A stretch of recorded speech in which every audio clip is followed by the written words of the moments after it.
Okay, so welcome to our free GRE prep hour.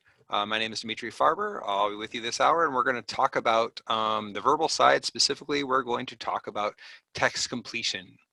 Um, we're going to be doing problems out of our 5-pound book of GRE problems. If you have that book, you can look at the book, but we're going to have everything up on the screen, so you don't need anything. Specifically today, we're going to talk about multi-blank, which might be a little advanced if you've never done one before, but you'll get it. You'll get there, right? So I'm curious as we go into this. Those of you either who have some experience with the GRE or who have know something about the GRE, have heard something about it. What do you think is the hardest part about doing well on these fill in the blanks kind of questions, right? The kind where you have a sentence and you got to fill in the appropriate words. What makes these hard? Do you think?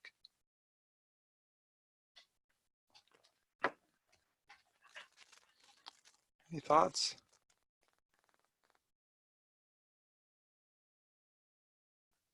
Not understanding the word, understanding the vocab.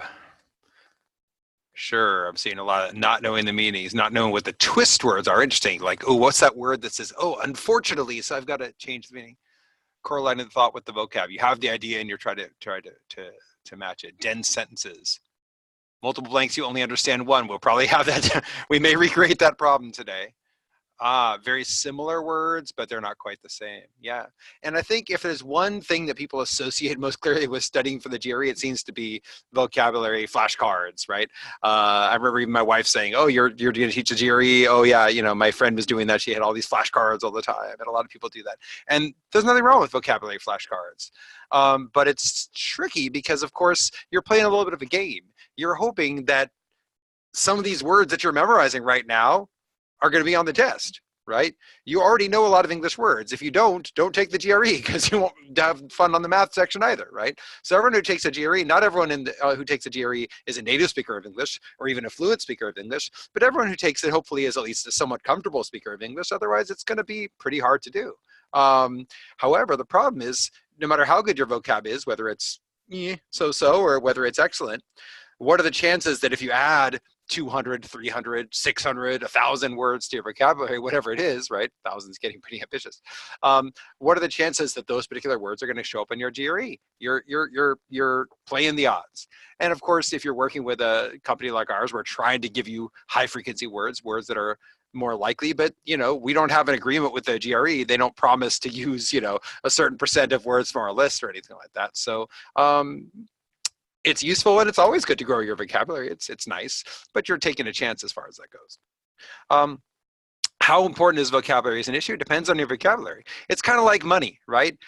How important is money in certain things? Well, it depends on if you have any. I might say, oh yeah, money's not an issue as far as commuting to work. That's not the main thing. And someone might say, yeah, but if you don't even have the money to get on the bus, then it is, right? If you don't have money for gas, it is, right? Someone else says, oh, it was only $1 million, and the rest of us go, only $1 million, right? And so that obviously varies. So the same thing happens with vocabulary. I might look at a problem and say, oh, vocab isn't the problem here. It was really just about something else. And someone else might say, easy for you to say, I don't know half those words, right? So that's going to vary. But what Aisha is saying, and I think is really interesting, is that the looking at the sentences in this short time and analyzing them is a big part of it. And that's what we're really going to push a lot on. So there are certainly cases where vocabulary is an issue. And so just to get everyone on the same page and make sure that we know what we're talking about, some of you have never seen a GRE problem before, I'm going to give you a GRE problem. Okay, so this is going to be a multiple blank text completion. And the job is fill in a correct word for each blank. So take a moment to do this. And when you think you have your words, you can just chat them into me. Don't chat them publicly, but chat them to me specifically, so I'll see your answer and others won't. And just to make things easy on you, I'll give you some letters. So I'll call this A, B, C. And we'll call this, oh, that didn't look so good. We'll call this D, E, F. And so you could just say, if you like the first two, A and D, or if you like, B and F or whatever it is, right? Whatever pair you like. So you're going to choose one word out of the first list for the first blank and one word out of the second list for the second blank, like that. Okay. So whenever you think you have it, drop me a note.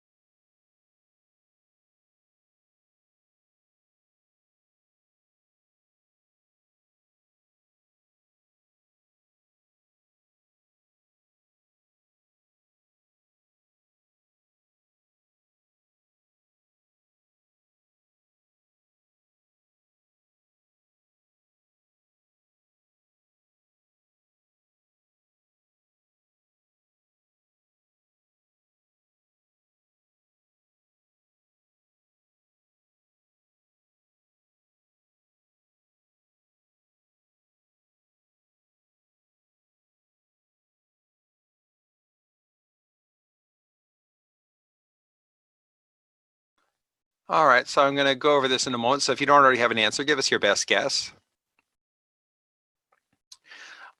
So this has a decent amount of vocabulary. Some of you may have found these words all comfortable. Some may have found a few you don't know. But a big part of doing well on a problem like this is knowing what's supposed to go in the blank, of course. Forgetting the individual vocabulary words, what fits the blank. So, okay, a lot of folks getting this right. That's cool. And so every blank has to have a clue. And that's really important about these, right? In real life, who knows what I might say if I took out a random word, right? So if I say something like, my cousin has a very blank sense of humor, well, who knows what that could be? It could be clever, right? If you can't have a clever sense of humor, it could be dry, it could be bizarre, it could be disturbing, right? A ready sense of humor, like you're quick to laugh, right?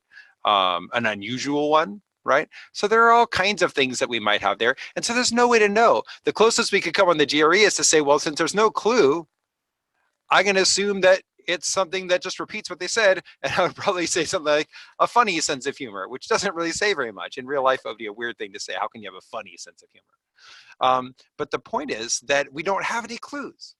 So to make a real GRE sentence, you'd have to have some additional information, right? So if I said something like, often what they'll do is they'll have a colon or a semicolon that just extends. They might say, what others find, deeply disturbing, she finds cause for laughter, right, or something like that. And now you can say, oh, now my husband, I don't have a husband, my cousin, is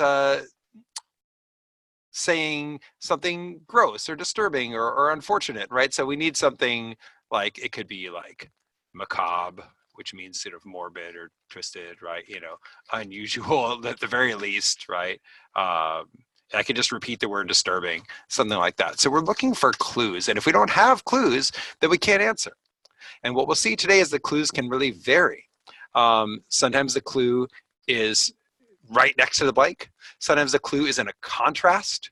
Sometimes the clue is much later in the sentence. And sometimes the clue is even another blank, right? And I have to find a pair that match.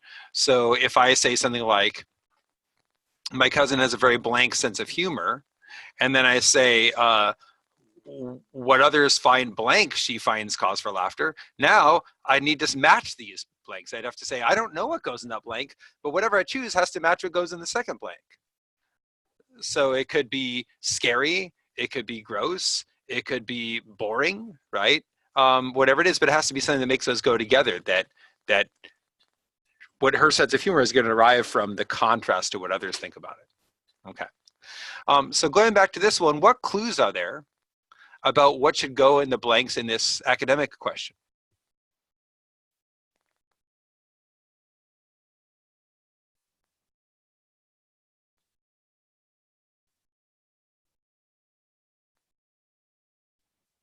What clues do we have? And this you can type to me directly, all right? So we've got strains the mind less than physical work strains the body, right? That's one thing. It mentions the mind. And yeah, right at the beginning, notice that they make the comparison. And again, we can see the sort of repetitiveness. In real life, we never say my cousin has a funny sense of humor, or we usually wouldn't, unless we meant a weird, like funny as in weird. But here, they're generally going to say something that's repetitive. It's not in a way you could say good writing, but these aren't real sentences from real work. They're really just testing your ability to see what makes sense in that blank. So if we say academic work, whoops, I changed the color here. Academic work can be just as taxing as manual labor. And then they say, again, the misconception that blank work strains the mind less than physical work strains the body. Now we can say, oh, it's the same thing. It needs to be a word that means academic. Okay.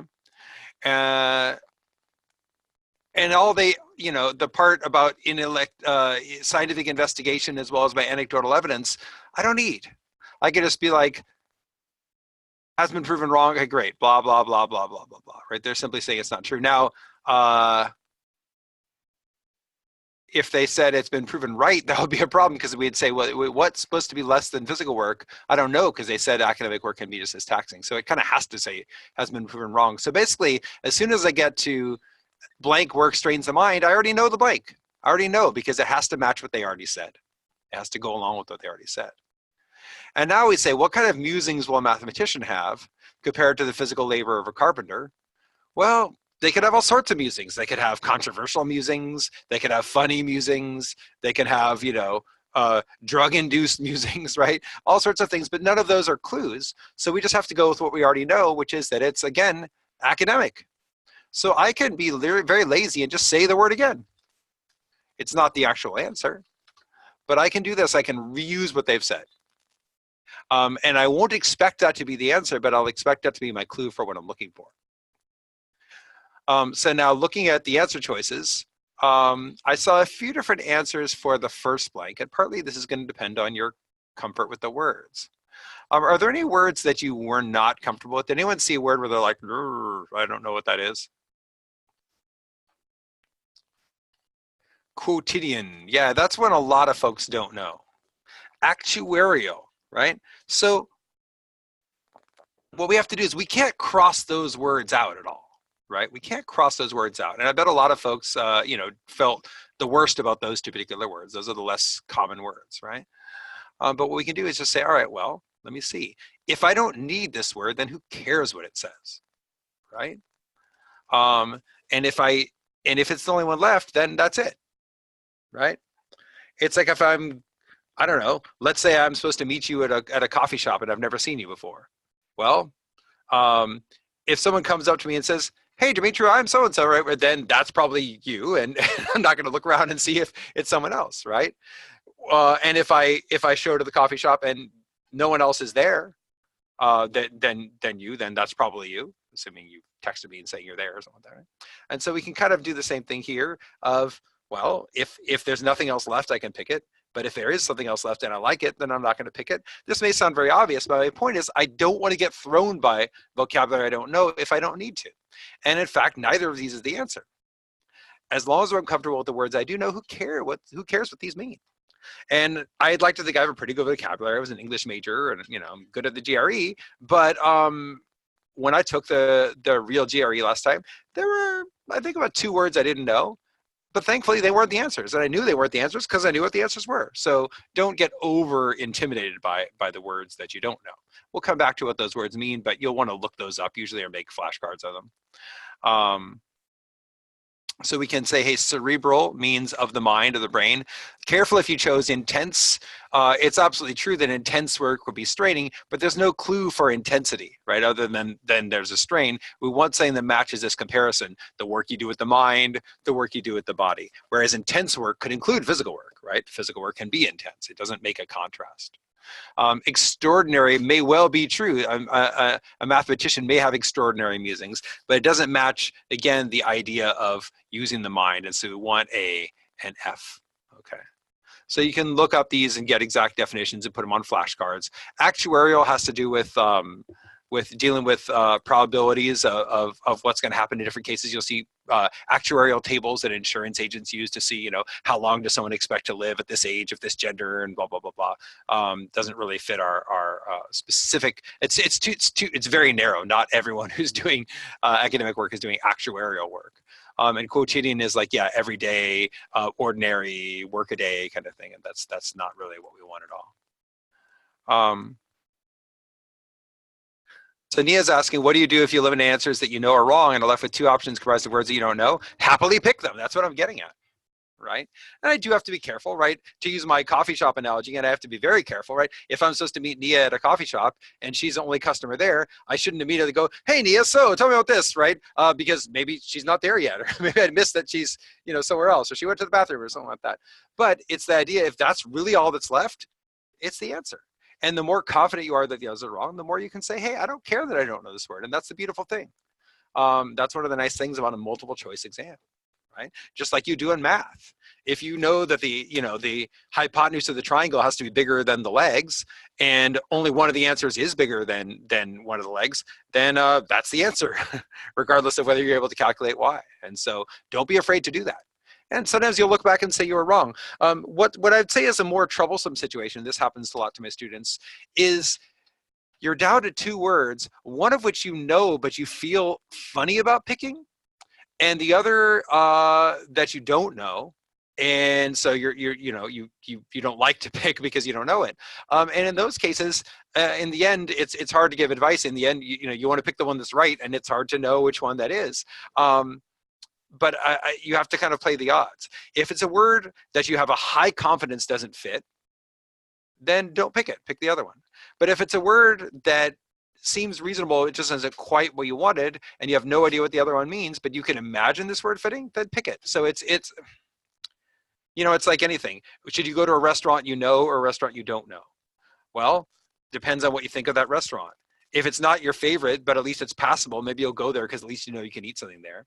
Versus if you're like, no, that restaurant's terrible, I got food poisoning there, there's cockroaches everywhere, don't go.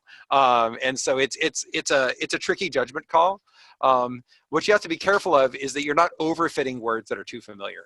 In other words, some people will say, well, extraordinary, I mean, I don't know why they have to be extraordinary, but I mean, I guess if a mathematician has like a really far out idea about the universe or something, that could be extraordinary. Yeah, but is there any reason to say it's extraordinary? Don't make it fit just because the word is familiar, which is what a lot of people do, right?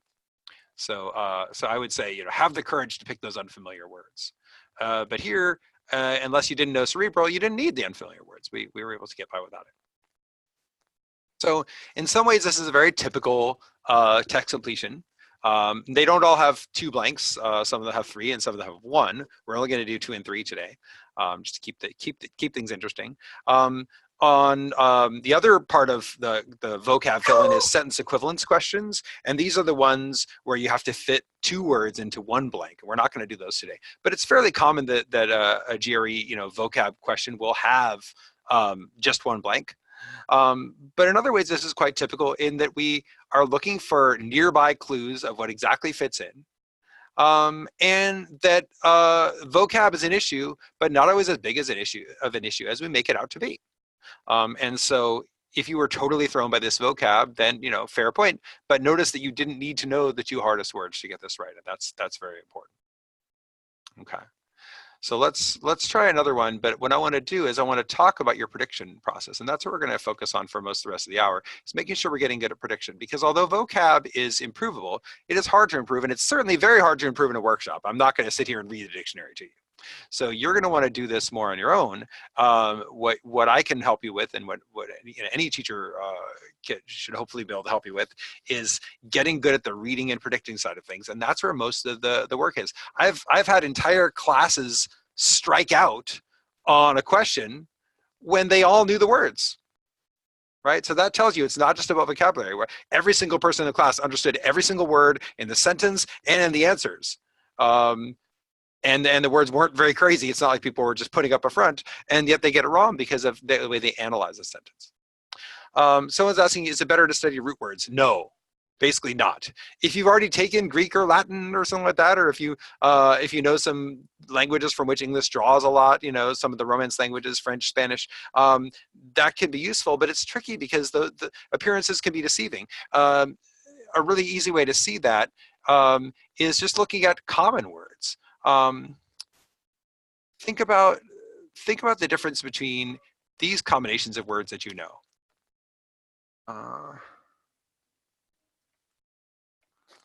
Overlook and oversee. We all know what over means, right?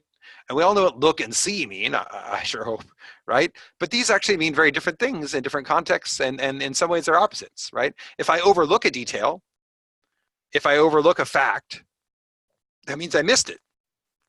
Whereas if I'm overseeing something, if it's under my oversight, that means I'm in charge of it.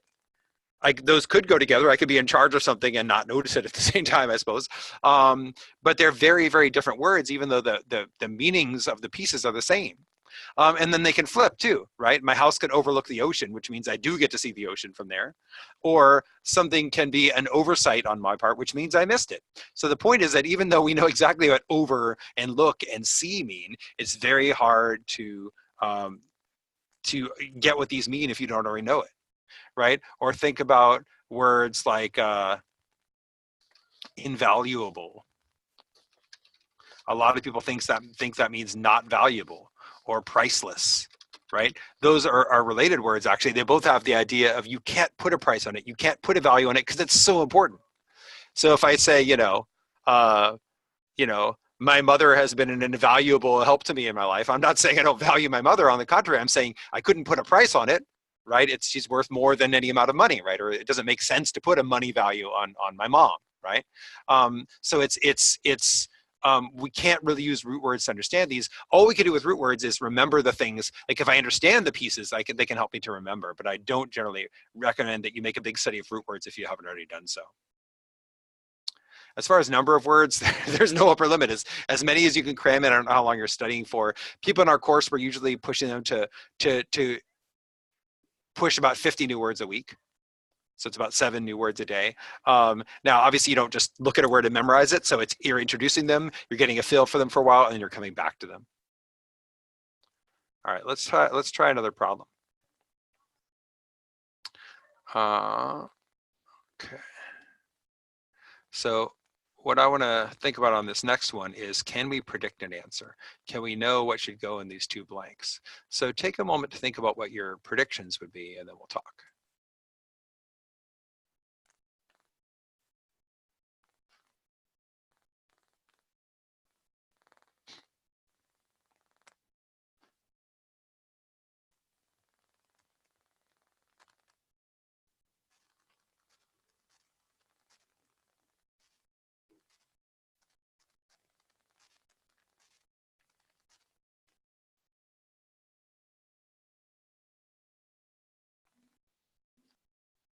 All right, we've seen a lot of agreement here. Everyone's saying dangerous for the first blank, right?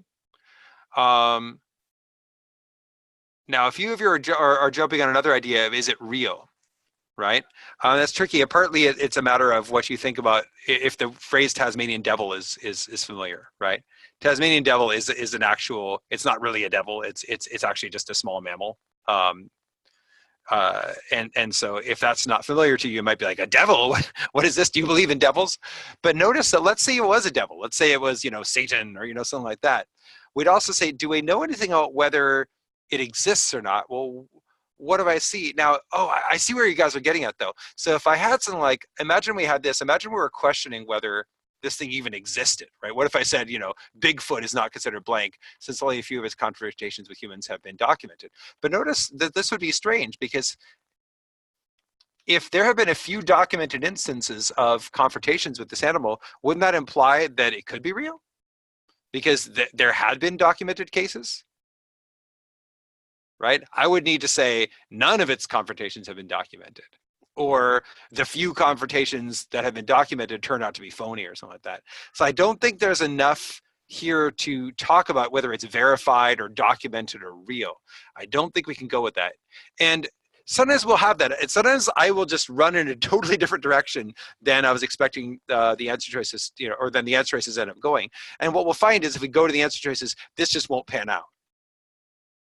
Yeah, there's a cartoon spinning around chasing Bugs Bunny. Glad people are still aware of him. No, we're talking about literally. Maybe it's kind of in San Diego. We have a good zoo, but you can see them. They're these little little creatures. Little fuzzy little things with big sharp teeth, right? So yeah, exactly. Tasmania is down under, right? And so this is, I totally get where people are coming from on this, but we have to be careful. I don't think we have enough to say whether it's real. Now, what do we have? Well, not a lot, right? So I'm curious, because a lot of you said dangerous, but someone could say, well, who says anything about dangerous either? So if you chose dangerous, why did you choose dangerous?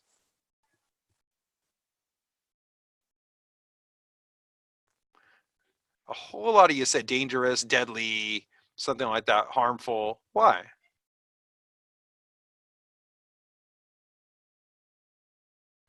Confrontations there. Devil sounds bad, right? Yeah, but not considered by itself wouldn't tell us what it is, because I could say, um, broccoli is not considered a fruit, but that doesn't tell you, not considered in general doesn't tell you having to do with harmfulness in particular, right? Um, so one of the key words here is confrontation, right?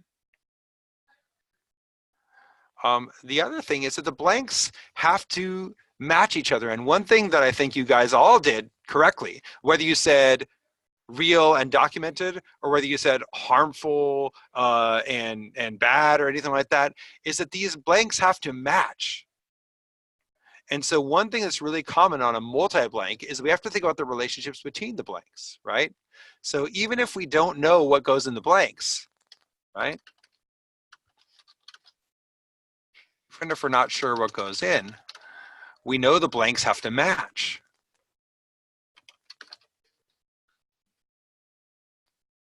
So I could think of it as like, all right, well, this has to match that. And so when I go to the answer choices, like look for that. Now, of course, on the real test, the answer choices are going to be right there on the screen. However, what I would really like you to do, and you're not going to want to do this. Almost no one wants to do this. And you're going to find yourself not doing this. And I'm going to push you on it. Predict, and predict some more. Know what you're looking for going in. Don't be too quick to look at the answers. Eventually look at them. And if you're stuck, you might look at them to try to shake yourself loose. But if you get in the habit of always peeking too soon, you're going to get yourself in trouble. So I'm not saying that the blanks will always match. I'm saying that the blanks match this time. So why do they match? Notice that we have a really important keyword here, since, which basically means because. And when we have a because, we're saying, hey, it's not this because few of its confrontations have been that, right? It would be if I said, Dmitry is not funny because few of his jokes made me laugh, right? Or, the dinosaurs were not immortal because few of them survived. Like, none of them survived, depending how you look at it, right? But the idea is that in this case, if we're saying it's not this because there were few of things that were, we know those have to match. Does that make sense? Do we all agree why or see why these blanks have to match?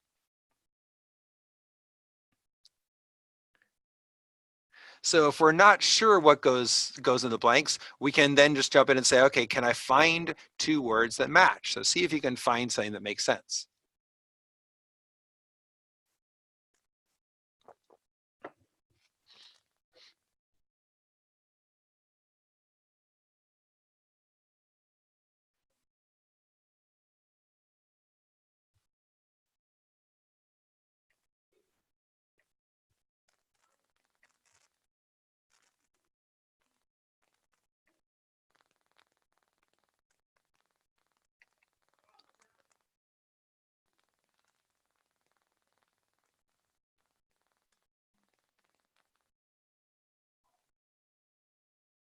Okay.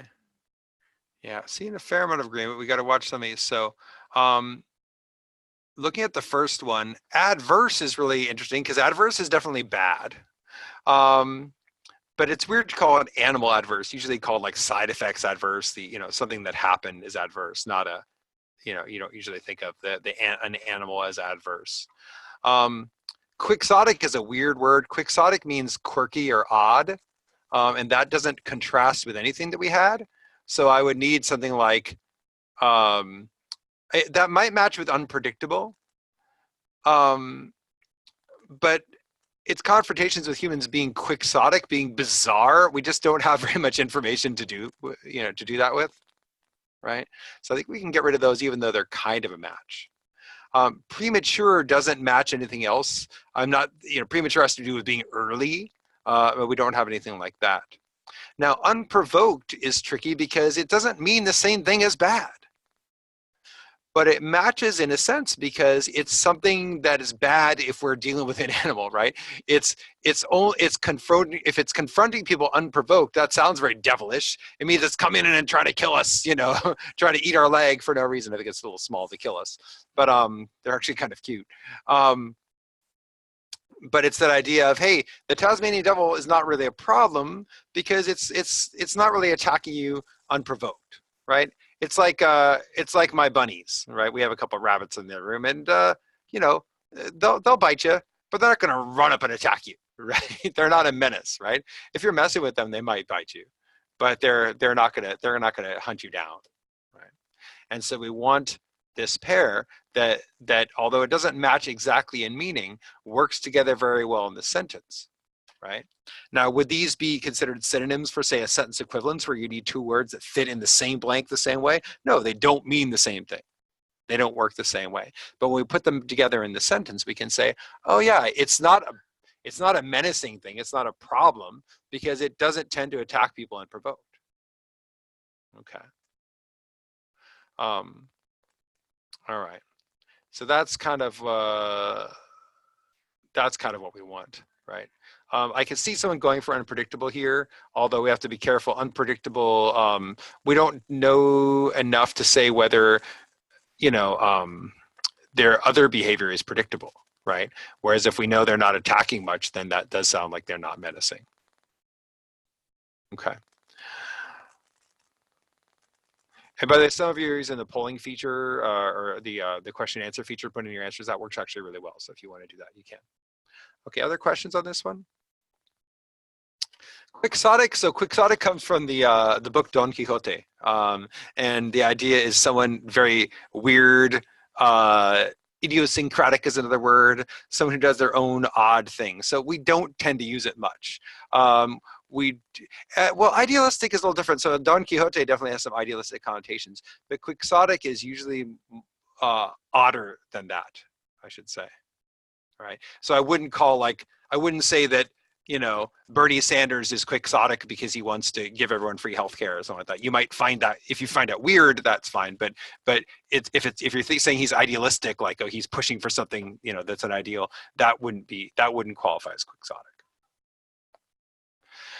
Unpredictable, yeah, it's totally understandable, unpredictable. But the idea is that we don't know enough to say that it's not unpredictable just because it doesn't attack people unprovoked, because we don't know whether it could be predictable or unpredictable in other ways. We don't know what it'll do when we give it a toy, or what to expect from its behavior. We don't know if it'll run away or come toward us when we call it, right? We don't have that kind of information. Whereas if they're saying, hey, they don't tend to attack unprovoked, then it doesn't sound like they're menacing. So it contrasts with the idea of attacking unprovoked in a way that unpredictable doesn't. Quixotic can certainly mean unpredictable if you're quirky, but it doesn't make sense to apply to an animal. Quixotic is really weird in a sense, in a way that and also it would only go in the first blank, not the second blank anyway, right? You can't have a confrontation that was quixotic, right? That would never be correct. So part of what you'll see, part of knowing words is knowing when to use them and how, right? And that there are a lot of things like that. You've probably seen someone who used a word in a place where you didn't feel it was appropriate.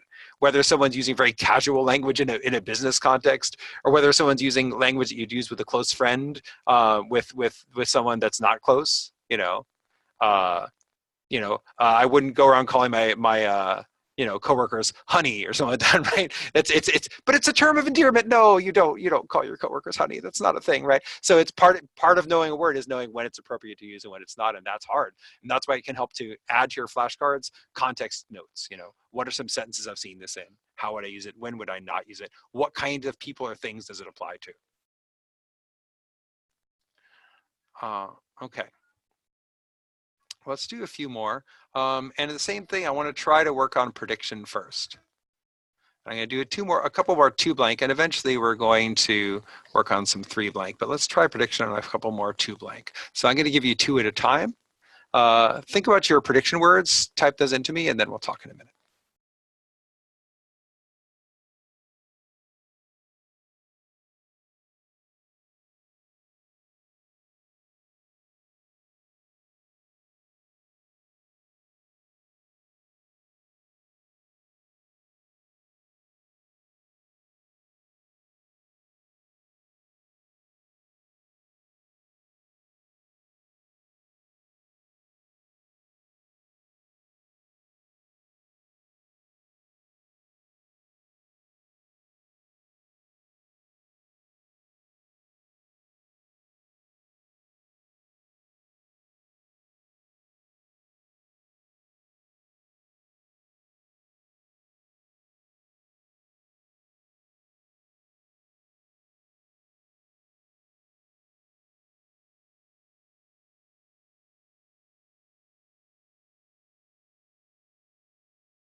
All right, let's talk about some prediction here.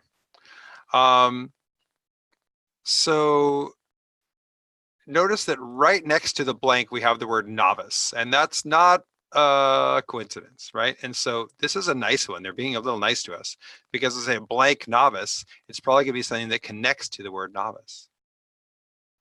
Now, what does that tell us about what's going to go in the second blank?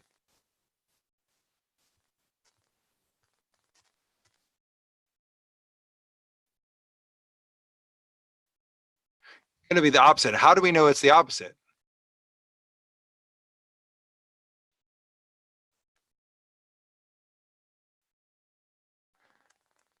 Well, in fact, by itself, we have to be careful because I could say, the well-reviewed restaurant was in fact quite wonderful. I could go in the same direction. Yeah, so the in fact is interesting. It helps, to strike home their point, but it's really the far from part that really gives us our clue, because it's saying far from a novice, the teacher was in fact quite blank, right? And that tells us it has to go against the novice part. Now, Anna's getting to this part afterwards about what happens after the colon. Within a week of arrival, he understood the school's Byzantine power structures, was using dysfunctional administration to his advantage. I might not know what Byzantine means. I might not really get what they're talking about. I don't really need much other than just this. Within a week, he understood. It's saying, hey, he was no dope, right? He understood some stuff. It sounds pretty smart, skillful, shrewd, clever, some kind of word like that, right? So, so with that in mind, what word we would fill in? Something that goes against novice, right? So meanwhile, what would be a word to go in the first blank? Far from the blank novice. What do you want to fill in?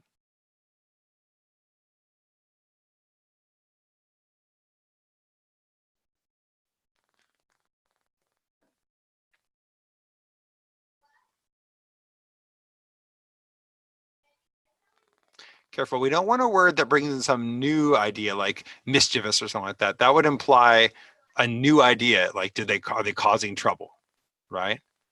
And we don't want a word like usual that implies that it's typical, right? Um,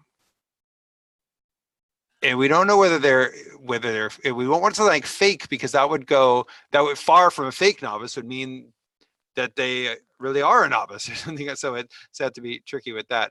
So yeah, I want something negative, right? Or not even negative necessarily, but new, unskilled, right? So we could have inept, someone said, naive, green, if you want to be a little slangy, someone who's brand new.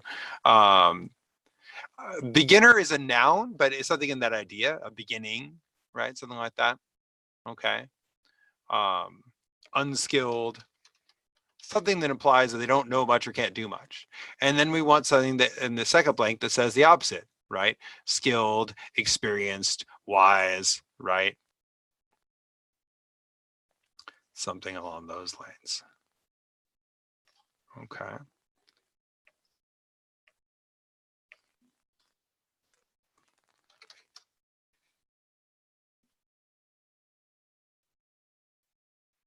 Something positive about that teacher's ability. So we'll come back to the answers in a second.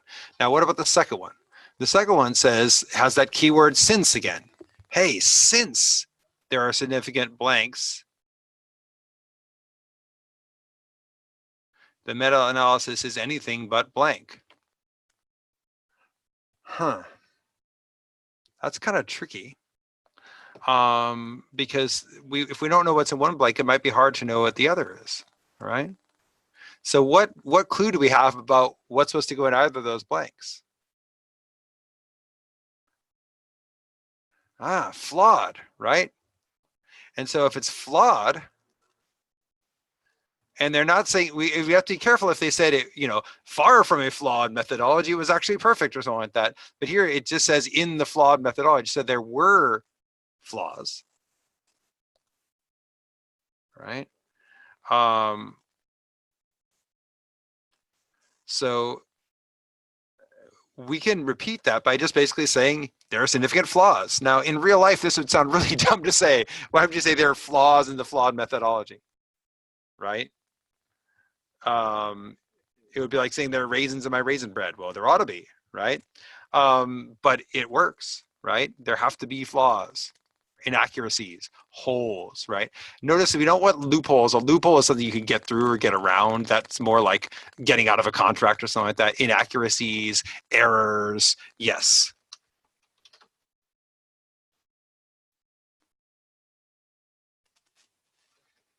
Right. Okay. So then it is anything but what? And I saw a lot of you doing uh, something good, right? It is anything but sound. It is anything but perfect. It is anything you could just recycle and say it is anything but unflawed, right? So that's a tricky wording for some people. It is anything but is just a fancy way of saying it is not, right? So it's recognizing those clues. Okay, so let's find our answers in these. Take a moment, see what you can find, and give them to me.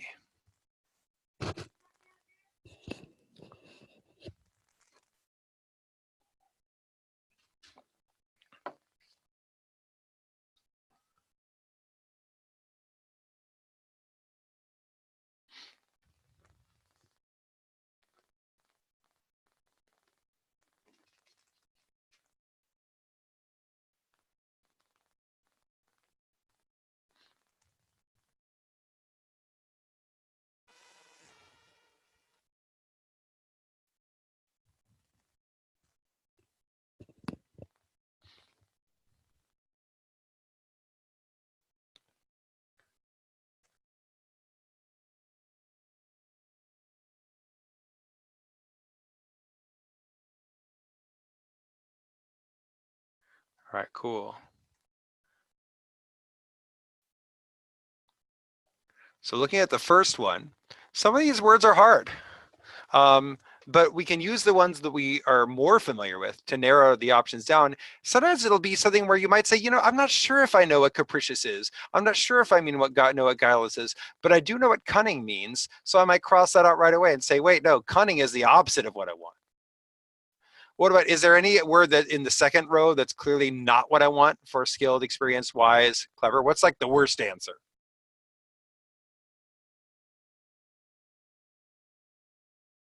Unseemly, right? Unseemly is like improper and appropriate, right? So now we look at these words, and these are the harder words, right? The easiest words were wrong, and that gets that thing of sometimes we have to pick a word we don't know. Now this is the dangerous situation. Let's say you don't know any of these words. Well, now unfortunately your chance of being correct is only 1 in 4, and that's assuming even that you did the upfront work correctly, right? And knew that these other words were wrong. Your chances are only 1 in 4, so that does make it hard. That's why people study vocab here for sure. But now we can look at, and if we can narrow down even one of them, right, we can get there, right? This is also where knowing your roots is tricky, because you might say canny is the opposite of uncanny, but uncanny is like bizarre, hard to imagine, hard to believe. And so does canny mean easy to imagine, easy to believe? No, it doesn't. It doesn't work that way, right? Um, just like incredible and credible are technically opposites, but they don't always get used as opposites, right? So capricious, if you know a caprice is a vice, a whim, right? Um, then you could cross that out, right? Um, guile is related to words beguiling, like charming, right? Guileless is like not having that. It's kind of just like, it's like you're not, it's not even that you're not clever. It's almost like you're not full of tricks. You're just what you appear, and there's not a lot of scheming going on. So yeah, definitely innocent, naive. It kind of fits that idea, right? Desultory is you're just taking a quick look at something, like just you glance over something, you didn't really read it very well. That doesn't really apply to a person at all. The person can't be that. So we're left with guileless and canny. So if you got those, congrats. Um, Looking at the second ones, we wanted something that meant holes, errors, inaccuracies, flaws. This one is maybe a little easier because the words. So canny is clever, basically clever, sage, specifically often in things like political terms or knowing what to do in a situation. It's not the same as smart so much as kind of like good at figuring out what to do, right? Good at choosing good maneuvers, things like that, right? So if you look at the second one, consistencies doesn't make sense. If it's flawed, I mean, it can be consistently flawed, I guess, but it doesn't mean what we want. Inconsistencies might have been good. Consistencies doesn't seem good. Subtleties is irrelevant. It doesn't matter whether the things are subtle. It matters if they're wrong. Now, if it had subtle, sometimes people will talk themselves into it because I'll say, well, yeah, like subtle flaws. But a subtlety isn't a subtle flaw. A subtlety is just something subtle. So we have to choose irregularity. Now, be careful you don't get turned around in the second blank. And this is where the plus minus, do these match up kind of idea comes in, because we want to say, all right, it's anything but a good thing. So we want to get rid of the bad things. So be careful. Someone will just go unreliable. Perfect. No, I don't want unreliable. Okay.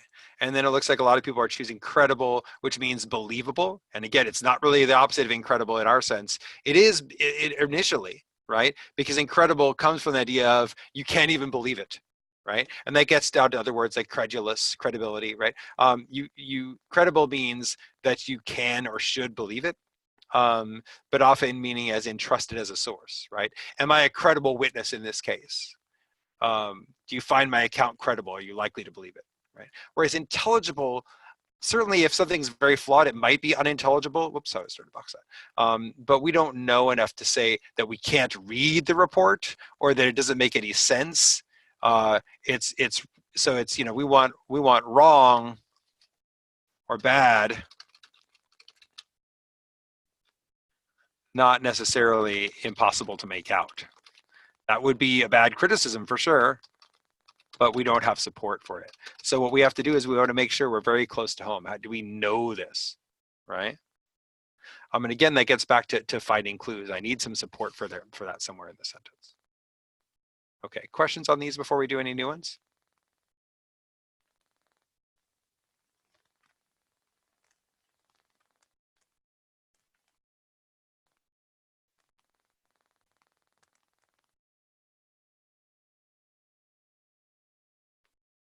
All right. So what I want to look at now is how we think about when we have 3 blanks, right? And this can vary. Sometimes the 3 blanks are not that different from 1 blank, except that there's just more of them and we have to do them separately. The good news, by the way, about 1 blank questions is that, about 3 blank questions, is that they have fewer answers per blank than a 1 blank, right? So I don't have to choose among 5, it just has to choose among 3, which is nice. But it can be kind of a big deal. I mean, look at one like this, it's just long. Soldier ants are wingless, sterile females that guard the colony and supply it with food, thus acting as both blank and as laborers, as the blank queen produces enough blank to continually populate the colony. I have to prioritize a bit here. Look at these blanks. Acting as both blank and laborers, as the blank queen produces enough blank to continually populate the colony. Which of those blanks seems easiest for you to predict right now?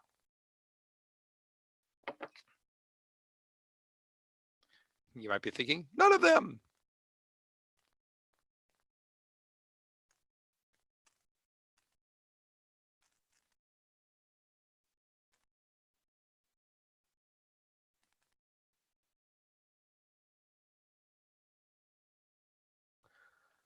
A lot of folks are saying 3. Okay, what kind of word do we want for 3?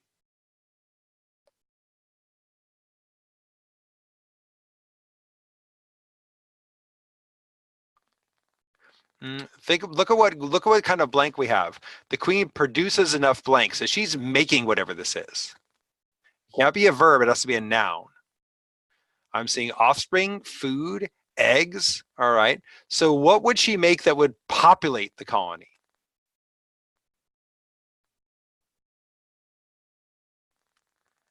Yeah, we're on the 3rd blank, right? Eggs, babies, right? Food would certainly help the population survive, but food can't populate something. So we need either eggs, babies, offspring, something like that, right? We need something that means what she's producing. So can we agree that that has to be the case? It helps if you know about, queen ants and that's what they do. They just sit there and lay eggs all day. But even if you've never even heard of an ant, right, would be strange, right? But the queen is producing something to populate. Oh, she has to be producing population. She has to be producing creatures, right? Okay. So now looking at the other blanks, we can say, well, what do I know about the queen? Well, there's partly a contrast here. Soldier ants are wingless and sterile. They guard and supply it with food. And by the way, that's another way that we know that the queen isn't producing food. The soldiers are the ones supplying the food. The queen is fecund. Now that's a fancy word, right? Not all of us know that word. Fertile might be a good one, right? So we could just say, we could have fertile. We could have fecund if you're into that kind of thing, although you don't have to use a fancy word. We could just have not sterile. You might be like, okay, something like that, right? Someone else might be like fat, because I know that ant queens are fat, but I don't have a clue that says that. However, I do have a lot of clues that go against the idea that, hey, the soldiers are sterile and the queen is making babies. And so there's a contrast there. Okay. So then what do we know about the soldiers? They're wingless, sterile females. They guard the colony and supplied it with food. So they're acting as what and laborers? What kind of word should that be? Okay, why protectors? Guards, why?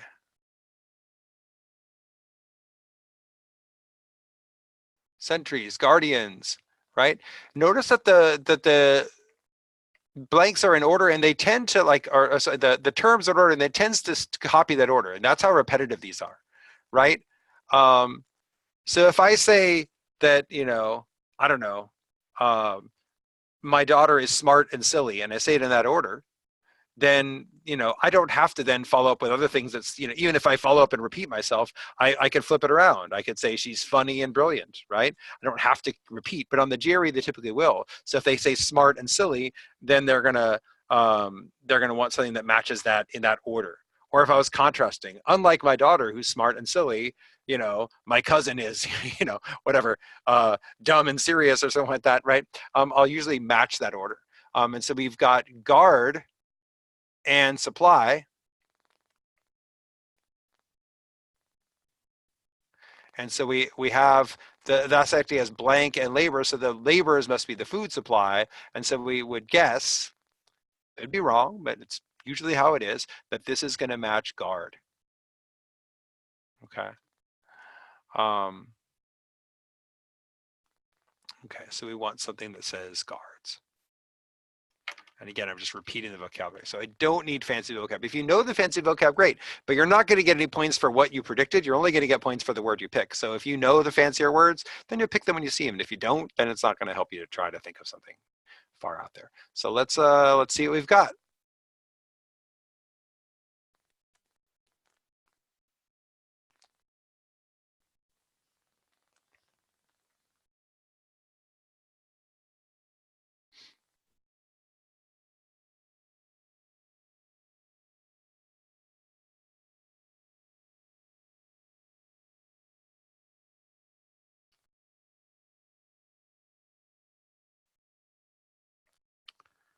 Definitely some sneaky vocab here, right?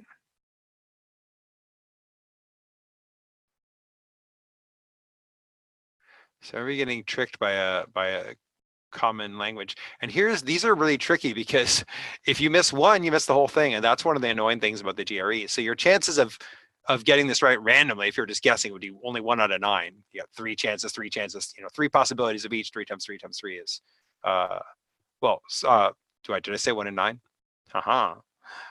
Sorry, 1 out of 27, right? 3rd, 9th, 27th. So there's 27 different combinations that we could have, and that's a lot.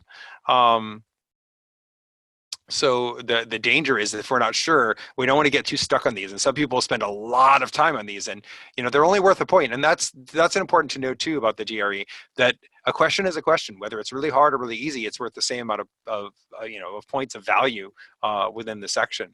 A harder section on the GRE, if you qualify for a harder second section, each question within that section will be worth more than if it were an easier section. But within any given section, they're all the same, right? So you don't want to over push one problem. So looking here, we can get rid of the words that are more comfortable and then worry about the others. So I'm going to get rid of what a lot of people usually feel commonly okay getting rid of. Sages is wise folks. Sages, I don't think these ants are particularly wise that we know of. Imperious is a trick. Imperious sounds like something a queen would be, but Imperious is like haughty and commanding and, oh, you must obey me. We don't know that the queen is doing that. That would be personifying, right? Putting human ideas, that the queen is imperious. A harbinger, a lot of people don't know that word. However, a lot of you do know forebears, but wait a minute, what is a forebear? Forebear is someone that came before you, right? Your great-grandparents were your forebears. She can't produce forebears. She is a forebear to future generations. So watch you didn't get turned around. So let's say we're down to these 6. That's still 2, 4, 8 possibilities. So if we're stuck, we don't want to belabor it, right? However, if you know the word sentries, that means guards. Sycophants is again something you wouldn't say about an ant unless you were kind of turning them into people. Sycophant is like someone who sucks up to the boss, like a toady is another word for that. Kiss up, that kind of thing. Someone who's like, oh yes, your great highness, right? The ants aren't going to talk like that, except in a movie, right?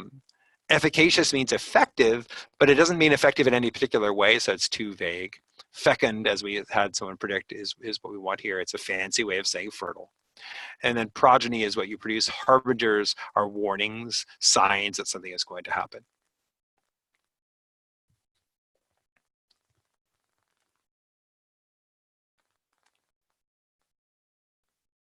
Right. Yeah. Sycophants are, fawning is an activity that would go with that. Sycophants fawn upon you. Oh, you're so wise. You're so great.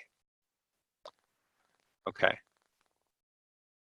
So this is tricky. It's a blend, as you can see, of vocab and prediction, right? Prediction is a big part of it. And even that relies on vocab. If you didn't know some of the words in the sentence, that would be hard. But this sentence, I think most of you can agree that the words in the sentence itself weren't very difficult. The words in the answers were harder. But if we have an idea of what we're looking for, we can at least get rid of some of them and narrow it down, even on a tougher question.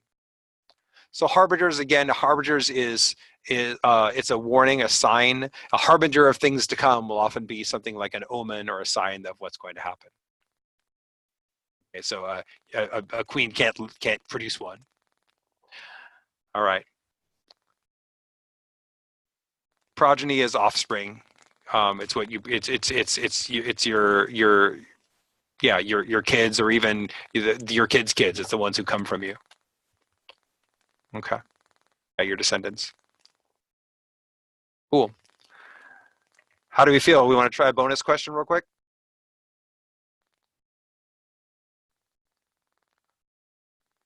Right, yeah, prodigy is a totally different thing, right? A child prodigy, someone who can play the piano brilliantly, or a chess player or something like that, right? A progeny is totally different. And that's one of the things that'll get you on the GRE is our brains are association machines, and we hear a word and it sounds a lot like another word, but does it really mean the same thing? Often not. So be very careful about going off of how words sound. All right, so I'm going to give you one last one. I'll prep you a little bit. Some of the words are going to be very hard. Don't let that stop you. It may slow you down. It may limit you, but don't let it stop you. Use the clues first. So I'm going to show you the whole thing. But if you're taking my advice, you're not even, you could literally put your hands up on the screen. I won't see, you're not on camera.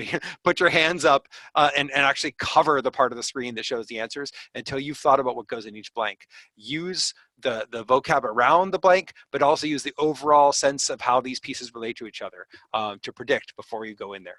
All right, let's put it all together. Last one, here we go.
All right, anyone feeling a little stuck?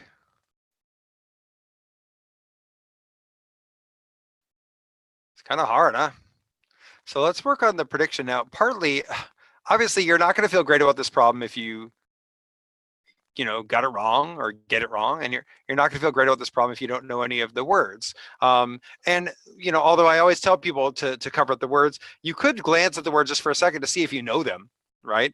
If you're finding a lot of trouble with vocab and it's a long question, you might look, and if let's say you look at these words and you're like, wow, I know one of those. Well, then don't do it. Just guess and get like click, click, click. You have a 1 in 27. Guess and move on, right? Because why put all the effort in if you're going to say I can't respond to those words at all? But if you know half of them, that might be enough to get you all the way there, right? You might be surprised. So let's see what we know.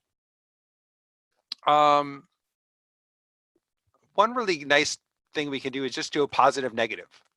So let's do positive negative for a second.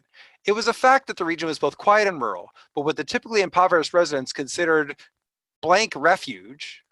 Okay, so what do I want in there? A good or bad word? Negative or positive?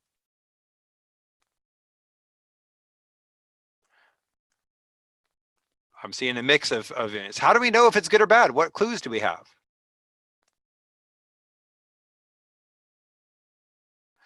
But by itself doesn't tell us whether it's good or bad unless we know what it's contrasting. Right? Now the people were impoverished, but they weren't the blank, right? The blank doesn't refer to impoverished. It's what the impoverished people thought was something. So let's look at this. Someone talked about using the word but. That's absolutely important. It says, but what these people thought was a blank refuge was considered by these people to be this other thing. So notice that there's a contrast between the first blank and the second. What I thought was one thing was considered by someone else to be another. And notice it's what the poor people thought about it was different from what the rich people thought about it. Now, we don't want to say poor people bad, rich people good. First, because that makes us sound like terrible people. I hate the poor, right? But second, because although you might prefer to be rich than poor, they're not talking about whether you're rich or poor. They're talking about what the people thought about the place. Now we have a leg up on blank too, because it says intolerable. And there's no way for it to be like an intolerable paradise, right? It was the worst paradise I've ever been to, right? So we need something that's negative, right? And so if the second one's negative, can we agree that the first one has to be positive? Even if I take out, like, let's say you didn't know, let's say it was harder vocabulary and it was, instead of impoverished residents, it was saying, impecunious, the impecunious inhabitants, or whatever it is. Doesn't matter. The point is, what these people considered one thing was considered by these people to be intolerable bad thing. So I need positive and negative. Are we good there?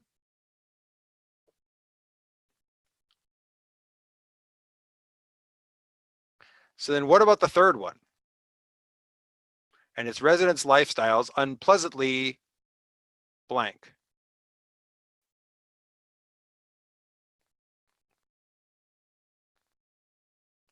Something negative, right? Yeah. Now I can get into exactly what, but it's definitely negative, right? Now it's tricky because sometimes, like, for instance, maybe you drank some coffee, but you found it unpleasantly sweet. And sweet by itself isn't a bad thing, but it was too much, right?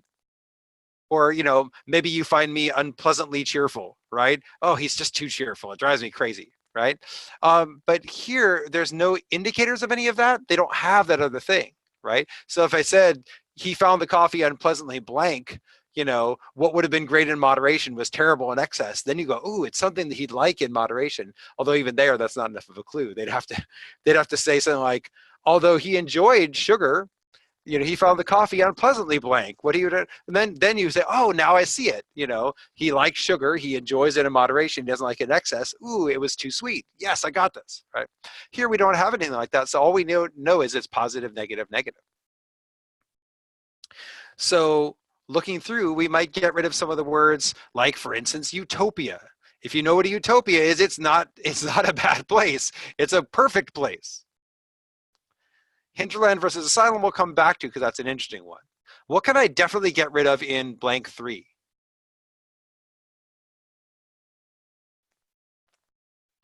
Rational, right? You might not feel great about Tony versus Spartan, but rational? What's bad about being rational, right? You again, you might find someone unpleasantly rational. They're saying, I don't understand why we eat chocolate. It's illogical to consume sweets. But we don't know anything about that, right? And the first word has to be positive. Now, the first words are some of the hardest ones.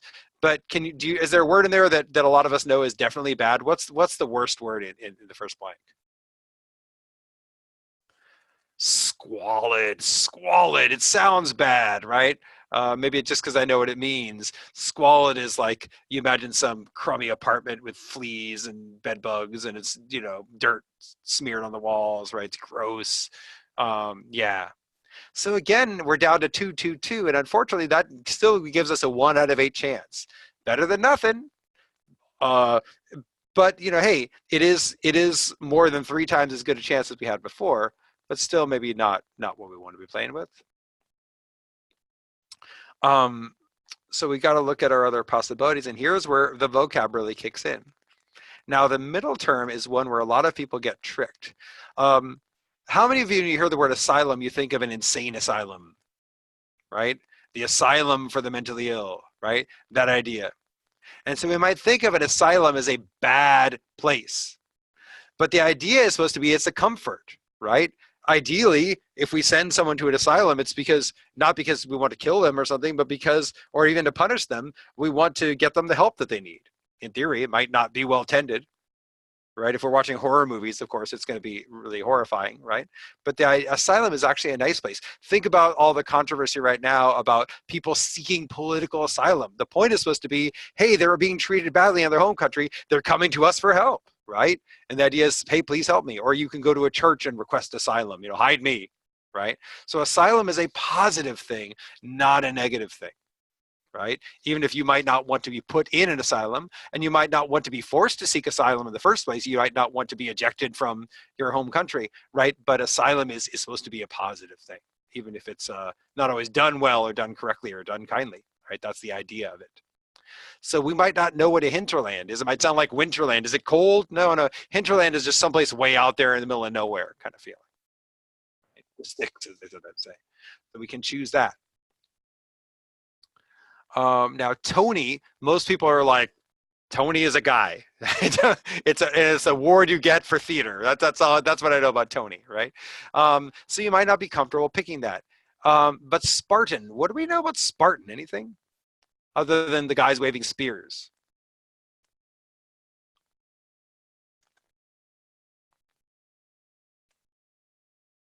Yeah, they were warriors, right? So the trick is knowing. Oh, see, this is a tough one. The trick is knowing how the Spartans lived. Now, it's none of this. The Spartan lifestyle was super simple. You exercise, you have simple possessions, you don't have a spouse a lot of the time, you just train all day, you're disciplined, but the important part for our purposes is you don't have a lot of stuff, right? So it's like simple, no frills, not pampered. You could almost call it rough living, right? Um, so you wouldn't be scarce. The lifestyle wouldn't be scarce, but your comforts would be scarce. You're not sitting around having almond croissants if you're living a Spartan lifestyle, right? You would not want to hear of a hotel that it was Spartan unless you were going on some kind of detox or cleanse or something like that, right? All there are 4 walls and a mat on the floor, right? That's Spartan. Pony basically means fancy or high end. It's exact opposite of what we want. Parochial can mean like parochial school, like Catholic school, but parochial, that comes from the idea of a district or a small area. And so parochial viewpoint would be very narrow, a small town kind of view. And so the poor people in the little rural region might have parochial viewpoints, but they didn't think of it as a parochial refuge. They thought of it as Arcadian, which is nice, pleasant, peaceful. So this was hard because even when you have positive, negative, which is all you really need from the prediction, the vocab was hard. Um, But it's very important that you have that prediction. And if you are off on your positive, negative, you don't even want to get started. So this was the reason I ended with this is it kind of pulls both ends together. Yes, you need the vocab. The vocab is no joke. And you want to add to your flashcards. I especially recommend adding to your flashcards words that you encounter in your reading, in your work, words that you missed and you feel burned up about. Those are more memorable. I remember words that I said wrong in front of people that I got corrected about. Those stand out of my mind, right? Those stand in my mind, and they will for you too. I even had a list when I was studying of my embarrassing words, and these are words that I wouldn't have wanted anyone to see, right? Like, for instance, my dad is a literature professor, right? He knows a lot of words, and I wouldn't have wanted him to see some of the words I was looking up. And it's not even just that they were words I didn't know, they were words I wanted to be sure, right? And so have those words too. Have those things where you're like, hey, I wouldn't tell anyone else I was studying this, but I am, right? So a hinterland is someplace way far off, way out there, way out, kind of in the middle of nowhere, basically. Right. Okay. But I hope that a few things I hope you got from today is that you can look at the relationship between the blanks. You can think about simple things like positive and negative. You can reuse vocabulary from elsewhere in the sentence, and then everything has to have a clue. You may also have taken away from today that this is really hard and you've got to get to work on the vocabulary. Well, that's true too. So if that motivated you, then great. However, you might also feel comfortable when you get to the ones that don't have 3 blanks, and you might say, "Hey, sometimes there's just 2 blanks or just 1," and that's nice too. So welcome to all of you who are just joining the GRE. Let us know if we can help. I'll clear this out and get us ready to wrap up here. Okay. But stick around if you have questions, let me know. If you want to take one of our classes, definitely let us know about that too. Love to see you around. Yes, we do. We go back and forth between doing math and verbal. So we have some sessions already available on YouTube, and then check our website for additional sessions coming up. We do them quite regularly. Thanks, everyone. Have a great night. Good luck on the GRE.